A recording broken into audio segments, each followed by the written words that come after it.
Bienvenidos de nuevo a Mentes Criminales. Amanda Doss tenía solo 34 años en el 2011.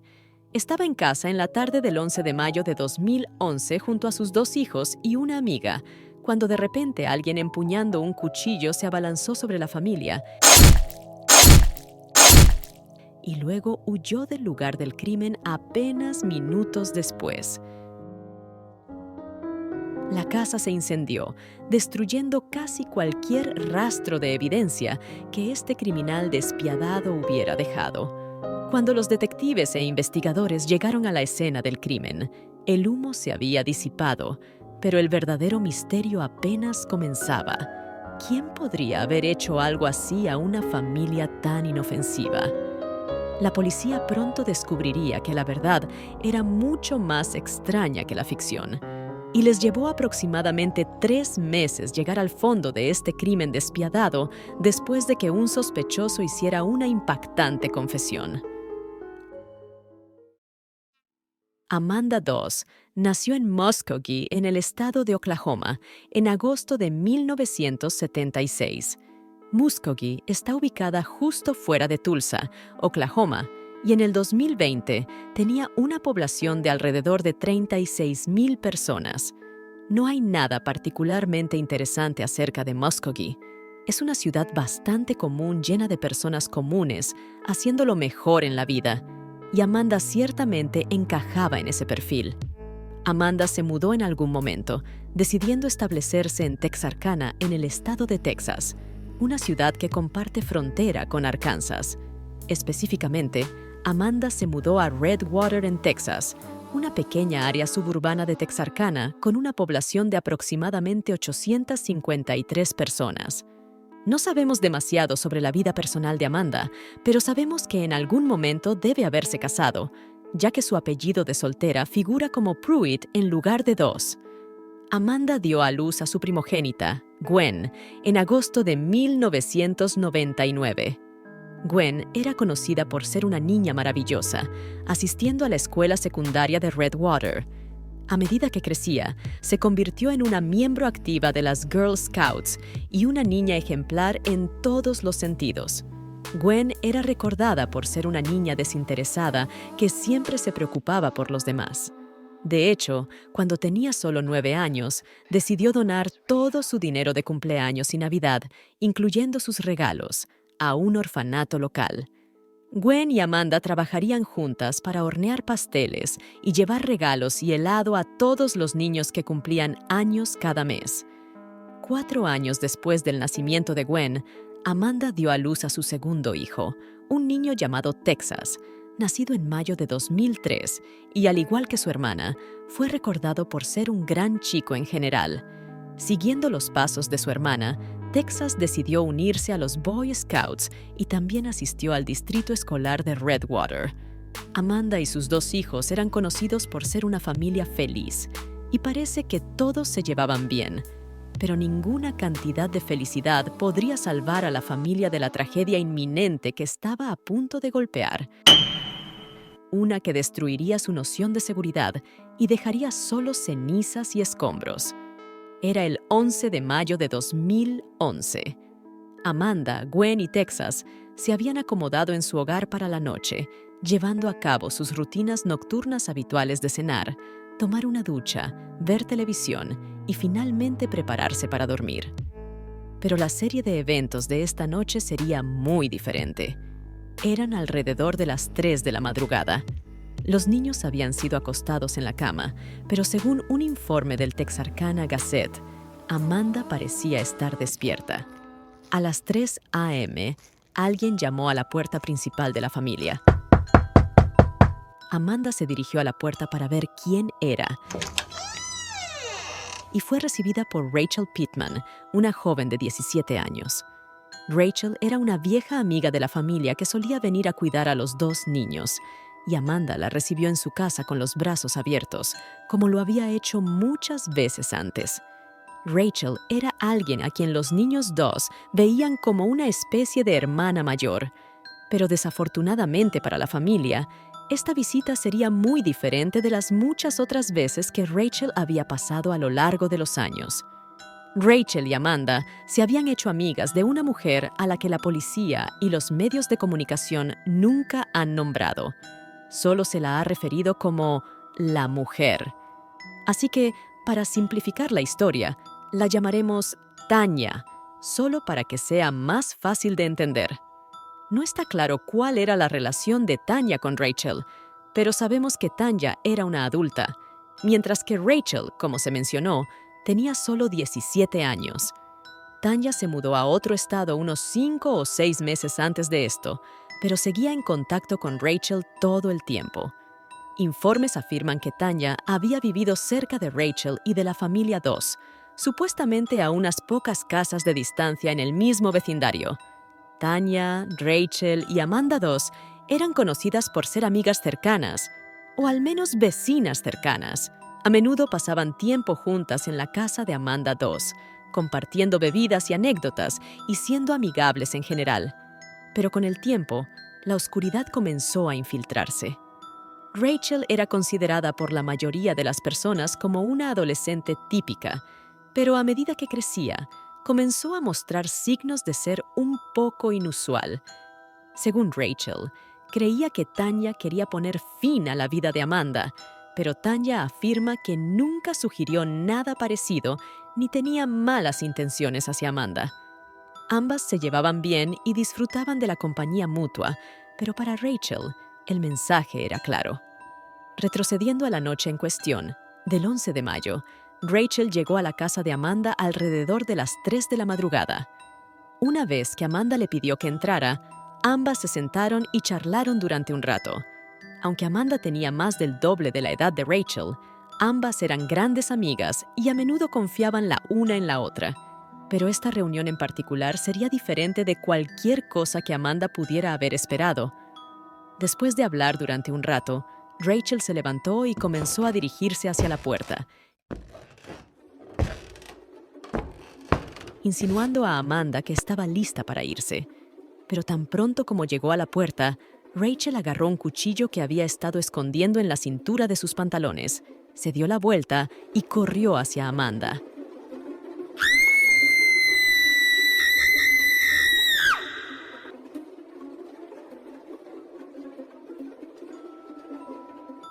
Puso fin a la vida de Amanda en cuestión de segundos, pero en algún momento de la trifulca, Gwen y Texas se despertaron.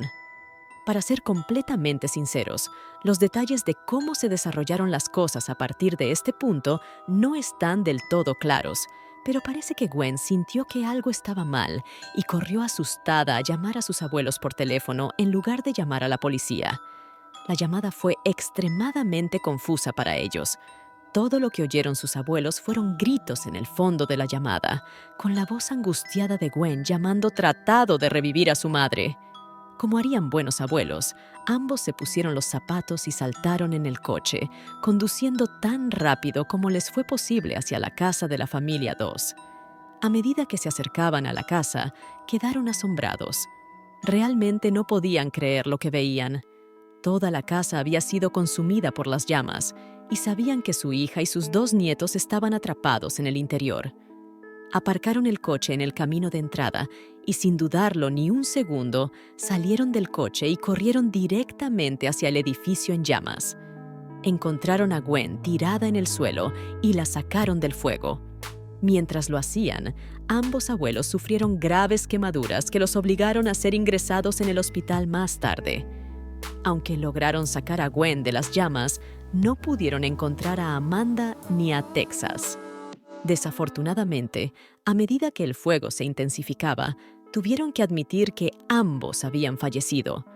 Los paramédicos llegaron al lugar momentos después. Los abuelos fueron atendidos por sus heridas y trasladados al hospital. Pero cuando los paramédicos revisaron a Gwen, se dieron cuenta de que habían llegado demasiado tarde y ya no estaba con vida. El fuego continuó ardiendo durante horas después de esto, y no sería hasta el día siguiente que el departamento de bomberos pudo apagar las llamas, permitiendo a los investigadores examinar la escena del incidente y hacer todo lo posible para determinar lo que había ocurrido. Inicialmente, los detectives creían que el incendio se había originado por un enchufe eléctrico defectuoso, una de las principales causas de incendios en el hogar. Pero a medida que recuperaban los restos carbonizados de la familia 2 de entre los escombros, se dieron cuenta de que lo que habían descubierto era algo mucho peor. A medida que la policía hacía lo posible para reconstruir las pruebas en la escena del incendio, se dieron cuenta rápidamente de que las cosas simplemente no encajaban. Cuando los expertos en incendios comenzaron a analizar el incidente, descubrieron que se había utilizado algún tipo de acelerante. Aún peor, el cuerpo de Amanda parecía haber sido donde se originó el fuego. Para la policía, esto significaba una cosa: el incendio no había sido causado por algún tipo de cortocircuito eléctrico.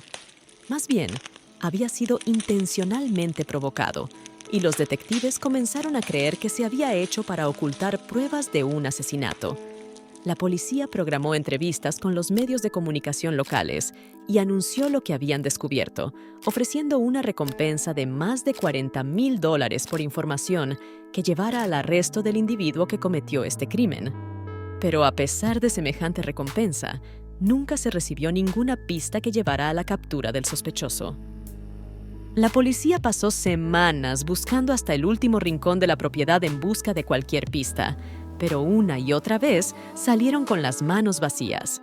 Después de unas 3 semanas de búsqueda, una pista llegó desde una mujer que vivía en California. La mujer, que no se identificó, fue muy directa en sus declaraciones. Afirmaba que sabía con certeza que Rachel Pittman, la niñera de 17 años, estaba detrás del asesinato. Ahora, no sabemos por qué creía esto ni por qué estaba tan segura, pero la policía no tomó en serio la pista.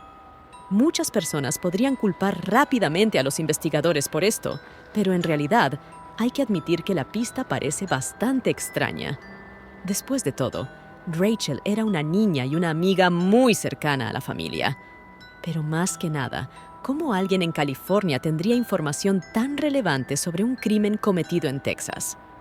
A medida que pasaban las semanas, la policía hizo lo posible por dar seguimiento a casi todas las pistas que recibieron, pero nunca lograron hablar con Rachel. La pista se consideró de baja prioridad para los agentes y sintieron que sus servicios serían más útiles investigando a otros sospechosos. Pasarían 3 meses antes de que la policía se acercara a encontrar a la persona responsable de este desastre. Durante este tiempo, se agregaron $100,000 adicionales a la recompensa por información. Tarde o temprano, recibirían una llamada que cambiaría por completo el caso. Parecía que la conciencia de Rachel había empezado a alcanzarla.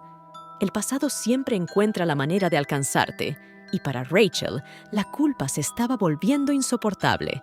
Un día, Rachel estaba en casa de su madre. No conocemos los detalles de su conversación, pero la madre de Rachel detectó que algo la estaba preocupando. Después de hablar durante unos minutos, Rachel finalmente se abrió y confesó lo que había sucedido. Le contó a su madre todo. Rachel confesó abiertamente el crimen, pero aquí es donde las cosas se vuelven bastante increíbles. El instinto de una madre es casi siempre proteger a sus hijos, pero en este caso, la madre de Rachel no pudo hacerlo. Sabía la gravedad de la situación y, sin dudarlo, llamó a la policía. El oficial que recibió la llamada recuerda que la madre de Rachel estaba llena de dolor, sollozando mientras revelaba lo que su hija había confesado. Curiosamente, presentar una pista como esta habría hecho que la madre de Rachel fuera elegible para recibir la recompensa de $140,000 que se había ofrecido por información, pero incluso llegó al extremo de rechazar el dinero. Ahora, no se sabe nada acerca del tipo de persona que es la madre de Rachel, pero este acto por sí solo demuestra que debe haber sido una persona de carácter. Es una gran cantidad de dinero para simplemente rechazar. Prontamente llegaron los detectives y Rachel se entregó a la policía sin resistencia. Pero lo que reveló a la policía después del hecho es lo que realmente distingue este caso, porque tomó por sorpresa a los investigadores y reveló un aspecto completamente nuevo de la historia que nadie vio venir. Cuando Rachel estaba bajo custodia policial, confesó todo, revelando hasta el último detalle de lo que sucedió ese día en el 2011. Explicó que había estado hablando con Tanya y que Tanya le pidió que pusiera fin a la vida de Amanda, pero que debía hacerlo cuando los niños no estuvieran en casa, ya que no había necesidad de que se viesen involucrados en el crimen.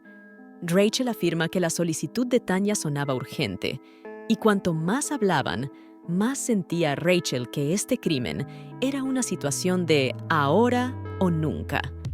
Por lo tanto, decidió seguir adelante con el crimen sin esperar a que los niños no estuvieran presentes, lo que resultó en que toda la familia perdiera la vida. Si bien esto explica la mayor parte de la historia, no explica un detalle importante.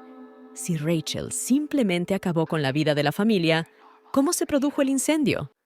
Bueno, todo el crimen fue premeditado de principio a fin. Rachel sabía que si eliminaba a toda la familia, era casi seguro que dejaría algún tipo de evidencia, incluso si hacía lo posible por no hacerlo. Entonces, en su camino a la casa de la familia, decidió tomar una botella de 2 litros y llenarla con gasolina. Después de llevar a cabo la parte más espeluznante del crimen, agarró la botella, empapó a las víctimas con el combustible y luego prendió fuego a la casa, eliminando prácticamente cualquier rastro de evidencia que pudiera haber dejado. Pero hubo una parte del crimen que Rachel no anticipó. Durante el forcejeo, se cortó accidentalmente con el cuchillo que había estado usando para llevar a cabo el ataque, lo que le causó una herida bastante seria en el brazo. Después de prender fuego a la casa, trató de limpiarse la sangre para que nadie se diera cuenta. Pero en el caos de todo esto, Rachel saltó una cerca conectada a la propiedad de la familia 2, con el fin de regresar a su casa sin ser vista y limpiarse la sangre. Después de esto, corrió de vuelta a la casa de la familia 2 para limpiar cualquier huella o evidencia que pudiera haber dejado, nuevamente sin ser notada por nadie. Una vez de vuelta en su casa, Rachel se deshizo de su ropa y la quemó en el patio trasero, junto con sus zapatos. Para rematar esto, tomó el cuchillo que había utilizado esa noche y lo rompió en 20 piezas, esparciendo el metal en el bosque detrás de su casa y quemando el mango en la misma pila en la que quemó su ropa. La policía logró recuperar la mayoría de las piezas del cuchillo que Rachel había esparcido en el bosque, pero no encontraron nada más. Pero mientras hablaba con los investigadores, comenzaron a darse cuenta de que esta historia tenía mucho más de lo que aparentaba. Específicamente, la policía estaba interesada en la parte de la coartada de Rachel en la que mencionaba que Tanya le pidió que llevara a cabo el crimen. La policía ubicó a Tanya y escuchó su versión de los hechos. Como pronto descubrirían, Tanya no tenía ninguna mala voluntad hacia la familia 2 y los consideraba amigos cercanos. Pero si esto es cierto, ¿por qué Rachel mintió? Bueno, en cierto modo, no lo hizo. Cuando alguien comete un crimen de esta magnitud, la policía suele enviar a la persona para un análisis de salud mental para determinar si puede estar sufriendo algún tipo de trastorno de salud mental. En el caso de Rachel, los investigadores se quedaron atónitos por los informes que llegaron de múltiples investigaciones psiquiátricas. Uno de los profesionales creía que Rachel había estado sufriendo una forma de esquizofrenia paranoide. Creían que, de alguna manera, Rachel decía la verdad acerca de Tanya. Verás, Rachel realmente creía que Tanya le había pedido que se deshiciera de Amanda 2, pero esto simplemente no sucedió. Según el psiquiatra, la conversación que Rachel tuvo con Tanya no fue más que una delirante distorsión. Aunque ambas hablaron poco antes de que Amanda perdiera la vida, el contenido de su conversación no tenía nada que ver con Rachel reclamando la vida de Amanda. El psiquiatra cree que la propia mente de Rachel fue capaz de convertir una conversación ordinaria en una solicitud de asesinato. Esto efectivamente exoneró a Tanya de cualquier implicación, pero muchas personas cuestionan si esto también eximió a Rachel de responsabilidad.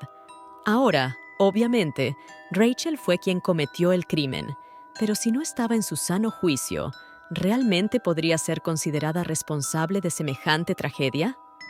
Bueno, según un psiquiatra, Rachel sabía que lo que estaba haciendo estaba moralmente mal. Sabía que quitarle la vida a alguien era malo.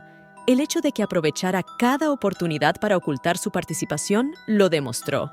Pero este psiquiatra cree que Rachel sentía que era su única opción y, en esencia, era lo correcto hacerlo por alguna razón. Un segundo psiquiatra opinó que Rachel sabía que sus acciones eran incorrectas, pero que estaba influenciada por declaraciones hechas en la televisión, vallas publicitarias e incluso conversaciones que no la involucraban. Rachel encontraba significados ocultos en estas diversas fuentes y creía que el universo le decía que lo hiciera, así que lo hizo. En una entrevista con los médicos, Rachel habló de escuchar serpientes que empezaron a hablar con ella. Creía que estas serpientes eran demonios y también creía que podía ver fantasmas.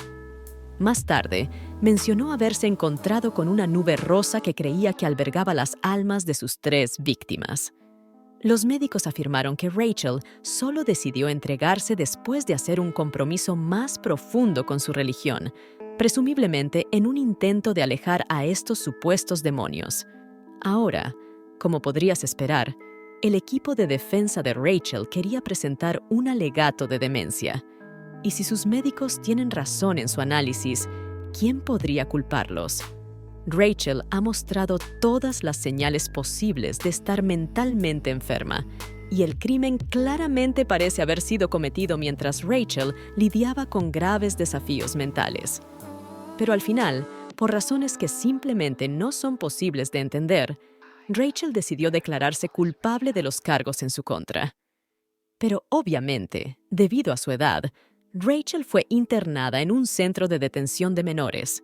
Desafortunadamente, las cosas solo empeoraron para ella a partir de aquí. Su comportamiento tras las rejas preocupó mucho al personal de la instalación correccional. Dicen que desarrolló un séquito de seguidores tras las rejas y que fue muy irrespetuosa con los miembros del personal.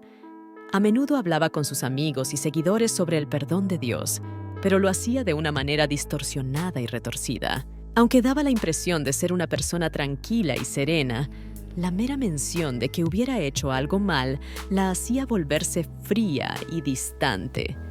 Desde su encarcelamiento, el comportamiento de Rachel ha sido verdaderamente terrible. Los informes sobre su estancia en prisión dejaron de ser reportados en el 2012, pero en ese año solamente se sabe que inició múltiples peleas con varios reclusos. Intentó escapar de su celda, le sacó un diente a otro recluso, atascó papel en la cerradura de su puerta para abrirla cuando quisiera y fue sorprendida conspirando para atacar a otra interna. En una ocasión, logró salir con éxito de su celda y deambuló por la prisión a plena luz del día. Incluso logró obtener una cuchilla de un sacapuntas, pero en lugar de usarla para atacar a alguien, la usó para cortarse el cabello, de modo que su cabello no pudiera ser utilizado en su contra en una pelea. Todo el personal de la prisión cree que Rachel necesita alguna forma de intervención médica si tiene alguna posibilidad de mejorar, pero no se ha mencionado si esto será obligatorio. Hasta ahora, se encuentra detenida en una prisión de mujeres adultas en Texas, pero hasta donde sabemos, aún no ha mostrado signos de mejoría. Se espera que sea elegible para libertad condicional después de pasar otros 19 años tras las rejas, pero a menos que reciba la ayuda mental que necesita, probablemente es innecesario decir que Rachel nunca verá la luz del día nuevamente. Hasta aquí esta historia. Gracias a todos por sintonizar otro episodio de Mentes Criminales. Si desean ver más documentales de crímenes reales como este, asegúrense de hacer clic en el botón de Me gusta y suscribirse si desean ayudar a apoyar el canal.